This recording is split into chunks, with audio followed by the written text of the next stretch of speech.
Esselamu Aleyküm ve Rahmetullah ve Berekatuhu. Euzu billahi mineşşeytanirracim. Bismillahirrahmanirrahim. Elhamdülillahi Rabbil alemin.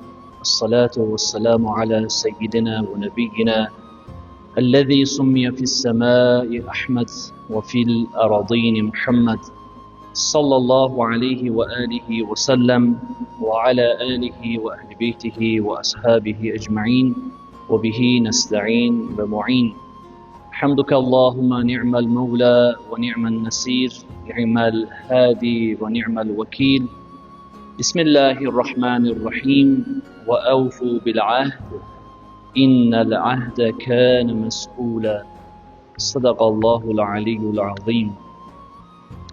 Həmd olsun aləmlərin Rəbbi olan Allaha, salam olsun Hz. Muhammed Mustafa sallallahu aleyhi və alihi və səlləmə, onun pak əhl-i beytinə, əshabına, sevdiyi qullarına, Allahın salamı, rəhməti, məğfirəti, ruhaniyyəti bizimlə olan, vətən üçün, millət üçün, haqq üçün, din üçün xidmət edib dünyadan köçmüş böyüklərimizin, ustadlarımızın üzərinə, Allahın salamı, rəhməti, bərəkəti və nəzəri günlərin ən üstünü olan cümə günündə, günlərin ən müqəddəs və mübarək günü olan cümə günündə Rəbbimizin evinə üz tutmuş siz dəyərli müsəlman, mümin, bacı və qardaşlarımın üzərinə özümü və sizi ilahi təqvaya, əməl etməyə dəvət edirəm. O təqva ki, ömrümüzü, həyatımızı, yaşayışımızı Allaha görə yaşamaq, Allahın hədd və hüdudlarını qorumaq, Allahın halalını halal, haramını halal bilmək. Dəyərli müsəlmanlar, dəyərli möminlər, inşallah bu cümə günü söhbət açmağa çalışacağımız mövzu, bir müsəlmanın, müminin üzərində düşən haqlardan biri, yerinə yetirilməsi, vacib olan məsələlərdən biri, əhdinə vəfa etməsi, əhdinə sadiq qalması haqqında olacaqdır inşallah. Biz Qur'an-ı Kərim və hədislər işığında bu məsələyə baxdığımız zaman, həm Qur'an-ı Kərimdə və eyni zamanda hədislərdə əhdə vəfa etməyin, əhdə sadiq qalmağın haqqında çox zəruri və yerinə yetirilməsi vacib olan bir çox ayə və hədislərlə tanış oluruq. Qur'an-ı Kərimin ayələrinə baxdığımız zaman, Qur'an-ı Kərim müminin xüsusiyyətlərindən, müminin vəsflərindən danışarkən onun bir əlamətinin də əhdə sadiqlik, vədini yerinə yetirilməsi olduğunu bildirir. Elə Müminin surəsində Rəbbimiz buyurur, ilk ayənin başlanğıcı buyurur, müminlər nicat tapdılar. Niyə görə nicat tapıblar? İman ediblər və onlar boş-boş sözlərdən, lağlağlardan uzaqdırlar, namaz qılarlar, zəkat verərlər və ayənin davamında buyurur ki, Bismillahirrahmanirrahim وَالَّذ۪ينَ هُمْ لِأَمَانَاتِهِمْ وَأَهْدِهِمْ رَاُونَ O müminlər ki, əmanətlərinə xəyanət etməzlər, sadiq qalarlar və əhdlərini yerinə yetirərlər. Dinimizə görə əhdə sadiq, əhdə vəfa etmək müminin xüsusiyyətlərindən sayılır. Eyni zamanda əhdə sadiqlik imanın göstəricisidir. Bir insana söz verib və ya Rəbbinə söz veribsə, onun ilk şərtlərdən biri o verdiyi sözə sadiqlik, əhd göstərməsidir. Mömin olan bir insan ilk öncə əhdinə sadiq qalmalı və cəmiyyətdə güvənilən bir insan olmalıdır. Ümumiyyətlə, vəfalı olmaq cəmiyyətdə bütün müsbət keyfiyyətlərin əsasını təşkil edir. Bütün sağlam münasibətlər, əlaqələr vəfalı olmağa bağlanır. İstər bu bizim iş həyatımızda olsun, istər ticari həyatımızda olsun və istərsə də xüsusən də ailə həyatımızda sadiqlik, vəfa göstərmək çox önəmli məsələlərdən biridir. Əksi olaraq, bir insan sadiq olmasa, əhdinə vəfa etməsə, istər cəmiyyətdə olsun, istər ailədə olsun, o ailə üçün, o cəmiyyət üçün çox ağır bir nəticələrlə nəticələnə bilər. Ümumiyyətlə, əhdə vəfa bir cəmiyyətin ruhudur, cəmiyyətdə dəyərləri ayaqda saxlayan bir dəyərdir. Biz əhdə vəfanı bir neçə yerə bölsək, ilk öncə Allahın biz bəndələri ilə əhdi var. Bizim Allahla əhdimiz var və eyni zamanda insanların gündəlik həyatımızda bir-birimizlə əhdlərimiz olur. Bizim insanlarla əhdimiz bəllidir. Hər hansı bir məsələdə əhd bağlayarıq. Bəs Allahın bizlərlə əhdi necədir, necə olur? Bildiyiniz kimi insan bu dünya həyatına gəlmədən öncə, bu maddə aləmindən öncə ruhlar aləmində bizim Rəbbimizə verdiyimiz bir əhdimiz var. Əraf surəsində Rəbbimiz bunu bir ayə ilə təsdiq edir. Buyurur, Ələstu bi Rabbikum, mən sizin Rəbbiniz deyiləmmi? Və bizim ruhlarımız Rəbbimizə cavab olaraq buyurur, qalu bəla, bəli, biz təsdiqləyirik. Əslində, o ruhlar aləmində verdiyimiz əhdimiz Allaha bəndəliyin bir nişanəsidir. Ruhlar aləmində Rəbbimizə verdiyimiz əhdimiz ona sadiqliyin bir nümunəsidir. Ruhlar aləmində Rəbbimizə verdiyimiz əhdimiz nəfsimizə deyil, şeytana deyil, ona qulluq edəcəyimizin bir əhdidir, göstərisidir. Çünki yaradılışımızın qayəsi də Allahı tanımaq, ona yönəlmək, ona həqqi bəndə olmaqdır. Ancaq insan olaraq bildiyiniz kimi bir adımız da unutqandır. Biz dünya həyatına gəldikdən sonra bəzən dünyanın ləzzətləri, dünyanın belə deyək gözəllikləri bizi əhdimizi unutdurur, Rəbbimizə verdiyimiz əhdimizi unutdurur. Allah bizdən yaxın olduğuna görə, bizdən daha yaxşı və gözəl tanıdığına görə bir ayədə bizə o əhdimizi xatırladır. Buyurur ki, Bismillahirrahmanirrahim, Ələm əhəd iləykum ya bəni Ədəmə əllə tə'budu şeytan, innəhu ləkum aduvun mubin. Buyurur, ey Adəm övladı, məgər mən sizdən əhd almadımmı ki, şeytana ibadət etməyin? O sizin açıq-aşkar düşmənidir. Mənə ibadət edin və doğru yol budur, buyurur Rəbbimiz. Amma başqa bir ayədə Rəbbimiz əhdinə sadiq qalan insanlara tərif edir. Möminlərin arasında bəzi kişilər var, xüsusi işarə olunur. Möminlər demir, möminlərin içərisində bəzi kişilər var deyir, xüsusi xitab edir Rəbbimiz. Minəl mu'mininə ricalun sadaqu mə əhədullah aleyh. Möminlərin içərisində bəzi kişilər var ki, əhdlərinə sadiq qalarlar. Bəzisi bu yolda, yəni əhdində sadiq qalaraq dünyadan köçər, şəhid olar. Bəziləri isə şəhid olacağı, dünyadan köçəcəklərini gözləyərlər. Rəbbimiz əhdinə sadiq qalan insanları, möminləri, buyurur, möminlərin içərisində bəzi kişilər var, buyurur ki, onlar əyilməzdilər, onlar sarsılmazlar ki, biz bunu Peyğəmbərimizin, Əhl-i Beytinin və əshabının həyatında görürük ki, onlar heç bir zaman bütün məşəqqətlərə, sıxıntılara, çətinliklərə baxmayaraq, heç bir zaman Allaha və Rəsuluna verdiyi əhdlərindən dönmədilər. Heç bir çətinlik onları bu qüdsi yoldan döndərmədi. Başqa bir ayədə Rəbbimiz bizim əhdimizə sadiq qalmağımızı xatırladır və eyni zamanda əhdimizə görə də məsuliyyət daşıyacağımızı bildirir. Buyurur ki, Bismillahirrahmanirrahim. وَأَوْفُوا بِالْعَهْدِ اِنَّ الْعَهْدَ كَانَ مَسْئُولًا.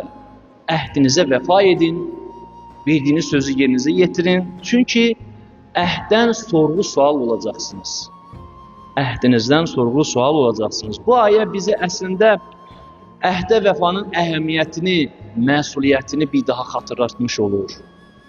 İmam Əli əleyhissalam buyurur ki, bir insanın namazını, orucuna, namazda olan uzun səzdələrinə və ya uzun rukularına və ya sima olaraq mömin bir sifətinə diqqət etməyin. O sizi aldatmasın.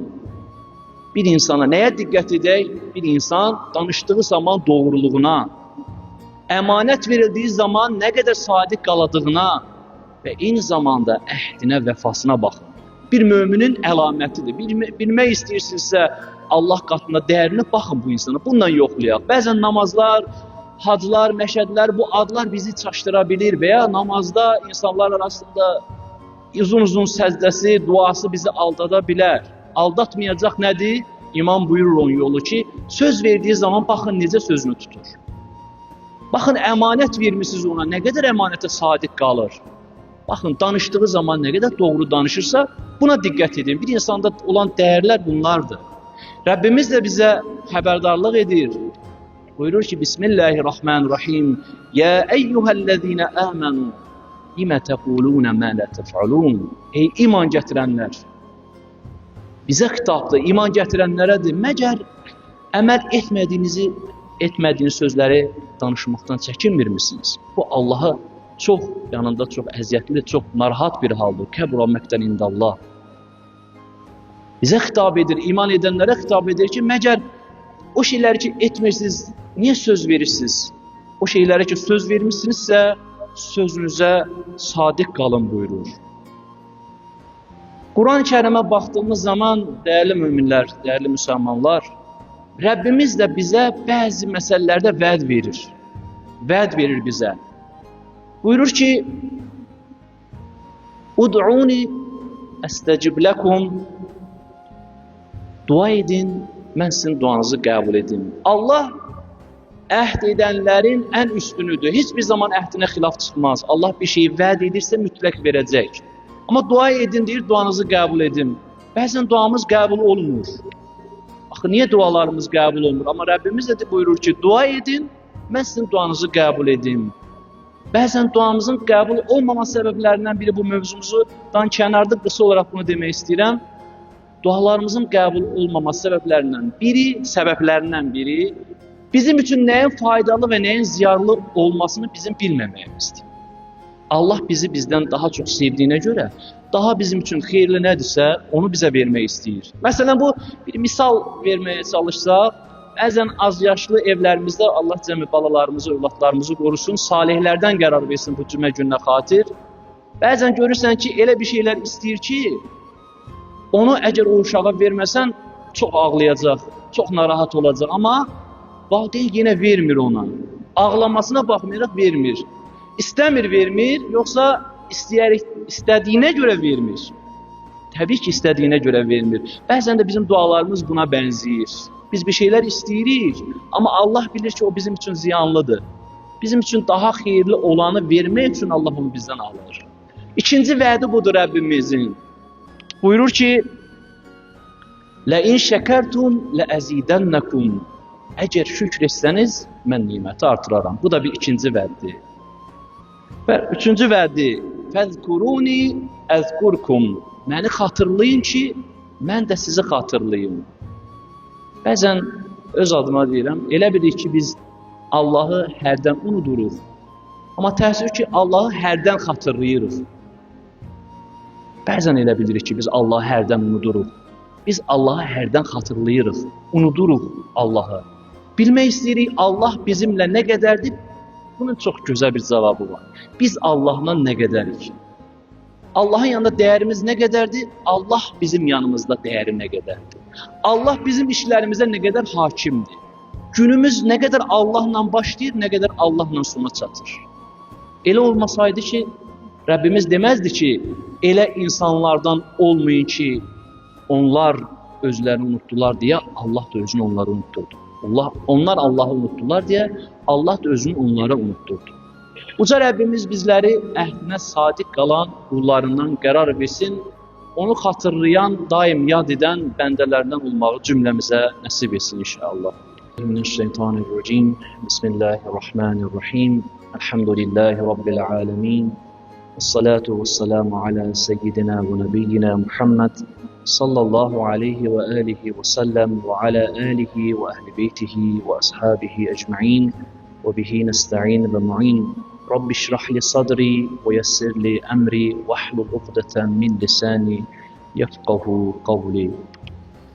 Çox dəyərli müsəlmanlar, dəyərli müminlər, biz əgər əhdə vəfadan danışırıqsa, ilk növbədə bizə Quran-ı Kərimdə Rəbbimizin nümunə olaraq göstərdiyi aləmlərə rəhmət olaraq göndərilmiş Peyğəmbərimizin həyatı bir nümunədir. Onun həyatı sadəcə namaz, ibadət məsələlərində bizə örnək deyil.